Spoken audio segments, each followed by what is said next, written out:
If you're considering a Roth conversion, like most people, you're probably thinking about what tax bracket you're going to convert to and how much taxes you're going to owe in the year of the Roth conversion.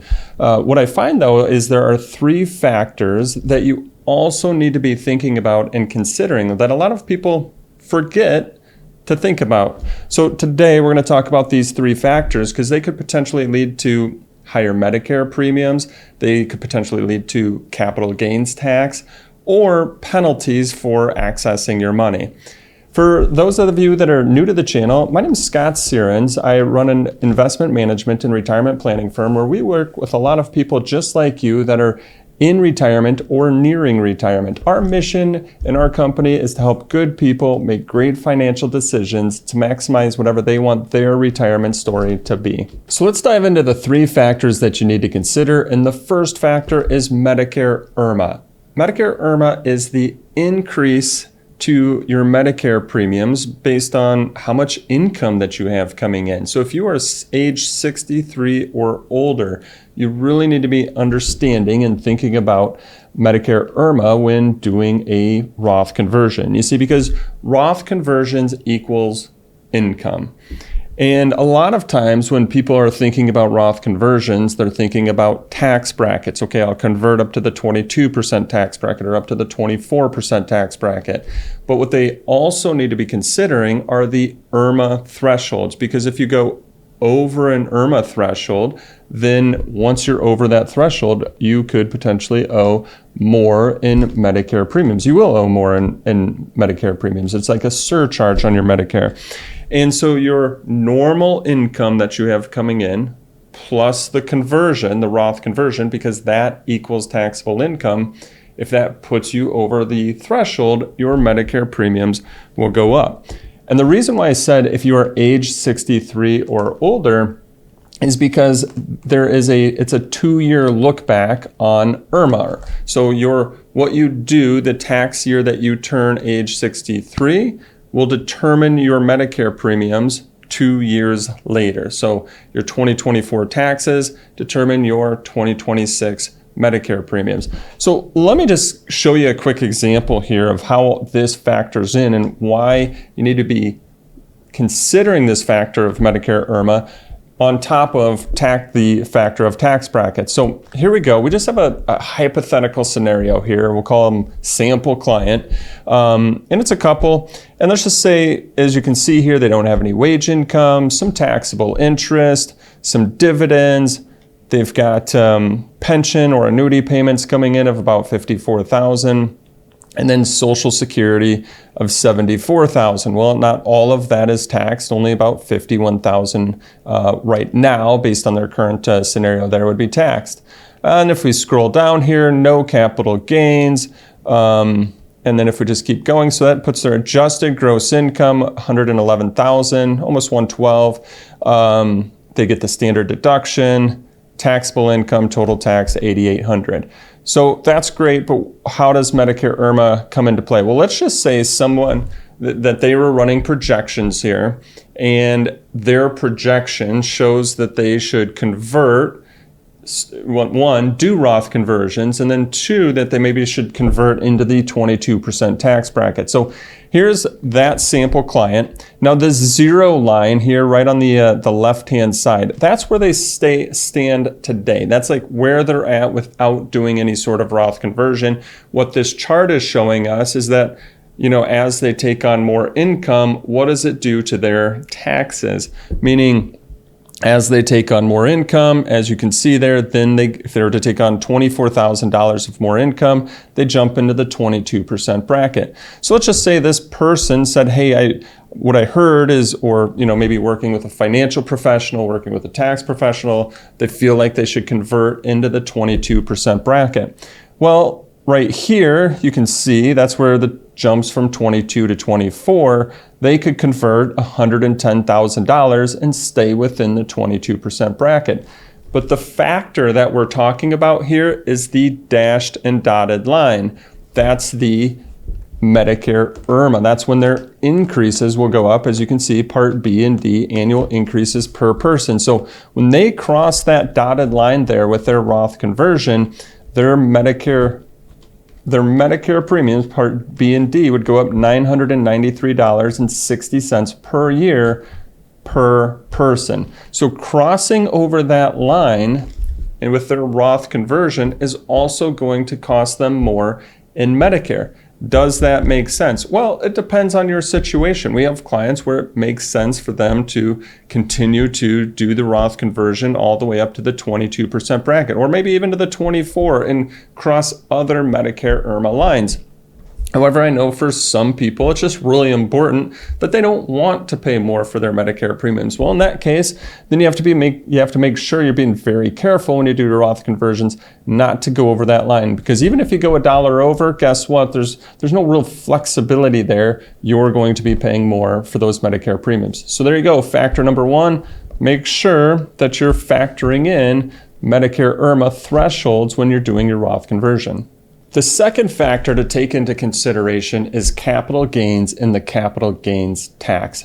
You see, when you do the Roth conversion, you have to pay tax today on the money that you converted. Now, the best thing to do for a Roth conversion is not to withhold the tax from the Roth conversion, and instead you're going to pay the tax from other sources. What could those other sources be?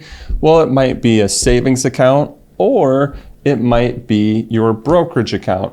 Well, say you don't have enough in your savings account, you're going to pay the tax from your brokerage account. Again, why would you do this? It's so all of the money that you're converting goes into the Roth for that tax-free benefit.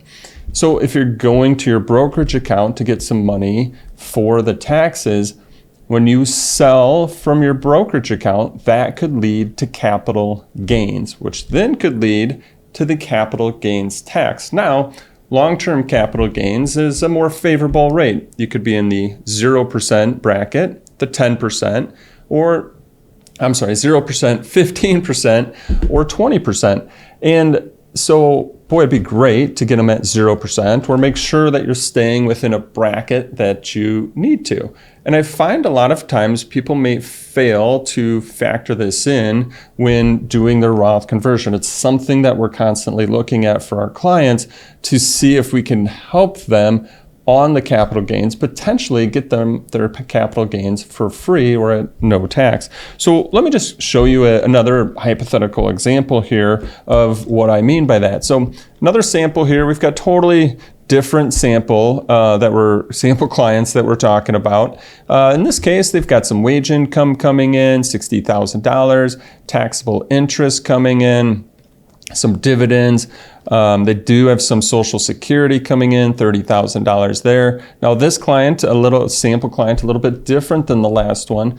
This client has a brokerage account to be able to pay the tax from for their Roth conversions.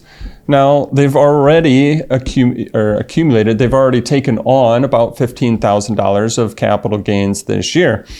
And so if we scroll all the way down here, that gives them $104,000 adjusted gross income, standard deduction, taxable income of $71,700, and total tax of around $6,300. Now, the one thing I want you to really keep in mind here is $15,000 of capital gains, long-term capital gains. Now, if we go to the same map that we were looking at before, again, the zero line is where they would be today. Not that they owe $0 in taxes, it's where they are at today without any sort of income or without a Roth conversion or taking on more income.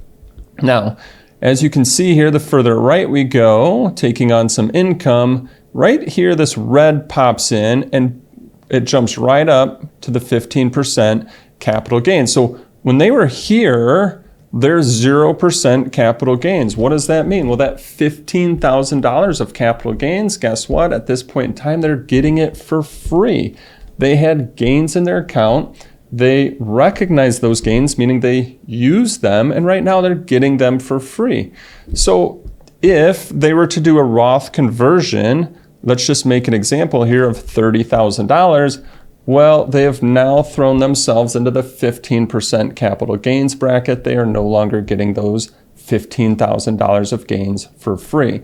This is why this can be a very important factor to consider and account for when doing the Roth conversion. So in this case, they would maybe want to do a Roth conversion less than $22,000. So that way they could get their capital gains for free and be converting money over to their Roth IRA. Now, if to do the Roth conversion, they needed to sell more, right, which could create more capital gains, well, they have to take that into account too, because it could maybe no longer be $22,000, maybe it's $11,000. All depends on how much more in capital gains they have coming in. But you can see here, there's a lot that goes into play with Roth conversions. The third thing that we're going to talk about is how to avoid penalties or factors that you need to consider in case you need your money so you don't have any sort of penalties. But hopefully the first two have shown you it's more difficult than just coming up with a number and saying, hey, I'm going to convert this much.